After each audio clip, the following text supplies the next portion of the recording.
ہمیں عید میلاد النبی منانی چاہیے؟ اگر منانی چاہیے تو کس طرح منانی چاہیے؟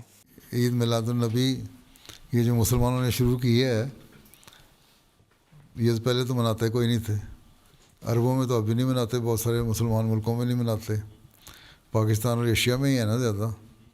جب اسلام کے خلاف بہت زیادہ شروع ہوا تو اس کے بھی خلیفۃ مسیح ثانی نے اس کے بعد میں شروع کروایا تھا کہ جلسے ہم کریں گے اور آن وسلم کی یاد میں جلسے کریں گے اور کی سیرت بیان کریں گے.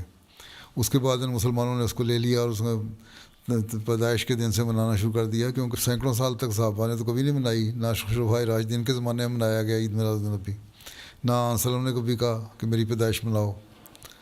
ہیں 30 سال صحابہ جو خلافت راشدہ رہی انہوں نے کوئی نہیں منائی، اس کے بعد بھی کسی نے نہیں منائی.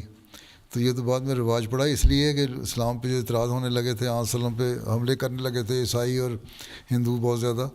تو اصل میں تو جماعت احمدیہ نے شروع کیا تھا جلسے کرنے، لیکن آپ نے کہا تھا یہ سارا سال مناؤ، یہ نہیں کہ ایک دن منایا اور باقی سو کے ہو گئے. سارا سال مناؤ، آن وسلم کی زندگی کو تازہ کرو، سیرت کو بیان کرو اور پھر اس پہ عمل کرنے کی بھی کوشش کرو.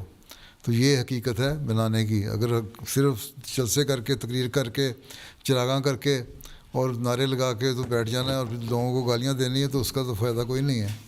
غیر احمدی مناتے ہیں، عید میلاد النبی مناتے ہیں اور عید میلاد النبی کے جلسے کرتے ہیں پاکستان میں آج کل.